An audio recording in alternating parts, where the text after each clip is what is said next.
नमस्कार दोस्तों, मैं आपका दोस्त आशीष पुंडीर आपके अपने चैनल ASR इंग्लिश पे आपका स्वागत करता हूँ। आज हम नेक्स्ट स्टोरी, छोटी सी स्टोरी है गाइज़, उसको पढ़ेंगे और उसमें नए नए वर्ड्स को हम सीखेंगे। गाइज़ प्लीज़ लास्ट तक बने रहिए, इंटरेस्टिंग स्टोरी है, थोड़ी एक अच्छी सीख देने वाली स्टोरी है। देखिए इसका टाइटल क्या है, इसको शीर्षक बोलते हैं हिंदी में, द लायन एंड द, इसको हम क्या पढ़ते हैं, देखिए BADGER है ना, इसको पढ़ते हैं बैजर। क्या पढ़ते हैं? बैजर। इसका मतलब होता है बिज्जू, ठीक है। लोयन का मतलब होता है शेर एंड बैजर, बैजर का मतलब होता है बिज्जू, बिज्जू होता है उसको बोलते हैं, ठीक है। इन अ जंगल, देखिए जंगल, जंगल में, देखिए जंगल जो है वो हिंदी वर्ड भी होता है, इंग्लिश वर्ड भी होता है। तो जंगल को जंगल भी बोलते हैं, हिंदी में भी बोलते हैं, इंग्लिश में भी, और फॉरेस्ट भी बोलते हैं ना। तो इन अ जंगल, जंगल में अ फॉक्स, एक लोमड़ी, and a badger were walking by, मतलब वो एक टहल रहे थे, है ना। तो वो क्या थे, वो टहल रहे थे। एंड दे सा अ लायन, दे मिस उन्होंने, उन दोनों की बात कर रहा है, लोमड़ी की और किसकी, बिज्जू की, है ना। दे मिस उन्होंने देखा, अ लायन एक शेर, है ना। वॉज स्टैंडिंग, वॉज माने था, स्टैंडिंग मतलब खड़ा, है ना, in front of the poor सीप, है ना। देखिए इनका मतलब जानते हैं। देखिए दे के साथ यहाँ पे सा लगा हुआ है, सी की सेकंड फॉर्म है तो पास्ट इंडेफिनिट बना हुआ है ना। दे मिस उन्होंने, सामिस देखा, आमिस एक, लोयन माने शेर, वाज स्टैंडिंग मतलब जो खड़ा था, है ना। तो वाज स्टैंडिंग, वाज के साथ आईएनजी लगी हुई है ना। वर्ब में आईएनजी लगी तो पास्ट कंटिन्यूअस बना हुआ है। वाज स्टैंडिंग मतलब खड़ा हुआ था, in front of, in front of का मतलब होता है के सामने, किसके सामने, पुअर सिप। देखिए पुअर का यहाँ का मतलब गरीब नहीं है, यह पुअर का मतलब होता है बेचारा, बेचारे सिप, सिप बोलते हैं भेड़ को। तो बेचारे भेड़ के सामने वो कौन खड़ा था, शेर खड़ा था, है ना। तो they thought that, they means उन्होंने, थॉट माने सोचा, दैट की, उन्होंने सोचा की, है ना। थिंक की सेकंड फॉर्म क्या लगी हुई है यहाँ पे, थॉट लगी हुई है। थिंक की सेकंड फॉर्म पास्ट इंडेफिनिट है। उन्होंने सोचा कि द लायन इज ट्राइंग, जो शेर है, इज ट्राइंग, देखिए इज के साथ आईएनजी लगी हुई है।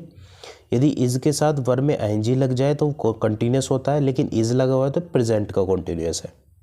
अगर वाज होता तो पास्ट का कंटिन्यूस होता, ठीक है।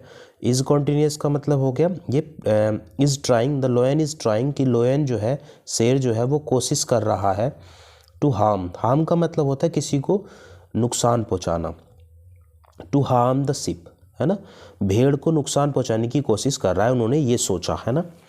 The fox said to the lion, जो फॉक्स थी, लोमड़ी थी, उसने किससे कहा, लायन से कहा। Why are you scaring that poor creature, why माने क्यों, आर यू स्कैरिंग, देखिए आर के साथ मैंने आपको बताया इज एम आर के साथ यदि वर्ब में आईएनजी लग जाए तो कंटिन्यूस है, प्रेजेंट कंटिन्यूस है। लेकिन यहाँ पे ये कौन सा टेंस है, ये वाला, why are you scaring that poor creature, ये कंटिन्यूस का इंटरोगेटिव है, वो भी WH वाला डबल इंटरोगेटिव है ना। तो वाई आर यू स्कैरिंग, तो why are you scaring, scare, scare का मतलब होता है किसी को घूरना, किसी को देखते रहना, घूरने को बोलते हैं स्कैरिंग, है ना। दैट माने उस, पुअर, पुअर मतलब होता है गरीब, गरीब नहीं सॉरी बेचारा, क्रेचर मतलब होता है प्राणी। तो वो कहता है कि तुम वाई आर यू, लोमड़ी क्या कहती है उससे, लोमड़ी कहती है कि तुम उस बेचारे प्राणी को क्यों घूर रहे हो, लेट हिम गो, उसको जाने दो, लेट हिम गो। यदि लेट से कोई भी, देखिए यदि लेट से कोई सेंटेंस स्टार्ट होता है तो लेट का मतलब होता है दो, है ना, दो, दे, इस तरह सेंस होते हैं ना। हिम का मतलब होता है उसे, लेट के तुरंत बाद क्या आता है, हमेशा ऑब्जेक्टिव केस आता है, जैसे हिम हो गया, है ना, जैसे दैम हो गया, ये चीज़ें आती हैं। तो लेट दैम गो, उसको जाने दो, इसका मतलब है लेट हिम गो मतलब उसे जाने दो। तो लोयन सैड, लोयन ने कहा, नो माई फ्रेंड, नहीं मेरे दोस्त, I am the only nice to him, मतलब मैं तो केवल उसका मतलब एक नाइस हूँ, मतलब I am the only nice to him, मैं तो उसके लिए अच्छा हूँ, मतलब मैं उसके लिए घातक नहीं हूँ, ठीक है। वो कहता है मतलब मैं उसके लिए मतलब बुरा नहीं हूँ कि मैं उसका नुकसान करूँगा, ऐसा नहीं हूँ। वो कह रहा है आई am the only. I am the only का मतलब मैं ही केवल उसका एक तरह से कहते हैं ना, वो हिंदी में बोलते हैं एक वो वर्ड, क्या बोलते हैं इसको, कि मतलब मैं तो उसका एक तरह से शुभचिंतक हूँ। I am the only nice to him, है ना। द शिप सा जो भेड़ था उसने देखा, दैट की the लोयन was not doing anything. Was के साथ आईएनजी लग रही है, मैंने बताया, तो पास्ट कंटिन्यूअस है ना। तो जो शेर है वो कुछ भी नहीं कर रहा है, एनीथिंग है ना, कुछ भी नहीं कर रहा है। एंड तो जो भेड़ था उसने देखा कि जो शेर है वो कुछ कर ही नहीं रहा है, बहुत देर से उसे बस देख रहा है ना। देन एंड ही टू का मतलब उसने भी made friends with the lion, और उसने भी मेड फ्रेंड्स का मतलब मेड मतलब होता है बनाना, फ्रेंड्स मतलब दोस्त, विद द लॉयन मतलब शेर के साथ, मतलब उसने भी शेर के साथ दोस्ती कर ली।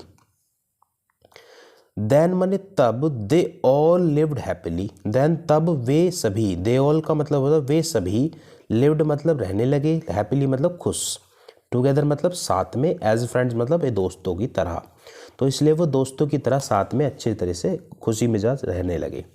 तो देखिए इससे हमें मोरल क्या मिलता है, हमें सीख मिलती है कि डोंट जज। जज का मतलब होता है किसी को जज करना, जज करने का मतलब होता है एक तरह से, जज समझते हो हिंदी में, जज का मतलब होता है किसी को ना एक तरह से निष्कर्ष पे पहुंचना ना। डोंट जज एनीवन, किसी को भी जज नहीं करना चाहिए। By seeing their outward look, outward बोलते हैं बाहरी, लुक मतलब होती है उसकी मतलब उसकी बाहरी छवि को देखकर, किसी की भी बाहरी छवि को देखकर उसको जज नहीं करना चाहिए। पीपल आर काइंड, लोग जो हैं वो दयालु हैं। From their heart, from their मतलब अपने, हर्ट मतलब दिल, वो जो लोग हैं दयालु हैं अपने दिल से, बहुत लोग दयालु हैं जो अपने दिल से दयालु हैं। तो इससे क्या सीख मिलती है गाइज हमें, कि जैसे मतलब कहते हैं ना कि बाहरी मतलब कहते हैं ना बाहरी दिखावा देख के, किसी के बाहर को देख के कि बाहरी लुक को देख के कभी भी ना उसको जज नहीं करना चाहिए कि वो गलत है या वो अच्छा है। दोनों सेंस में ये हमें सीख मिलती है कि दोनों सेंस में कि कभी भी किसी को ना बाहरी तौर पे देख के हमें जज नहीं करना चाहिए। लोग अच्छे भी होते हैं, लोग बुरे भी होते हैं। तो गाइज़ अगर आपको ये स्टोरी अच्छी लगी तो प्लीज़ लाइक कीजिए, शेयर कीजिए, कमेंट कीजिए, ठीक है, और सब्सक्राइब ज़रूर कीजिए अगर आपको अच्छा लगा मेरा चैनल, ठीक है। Thank you guys.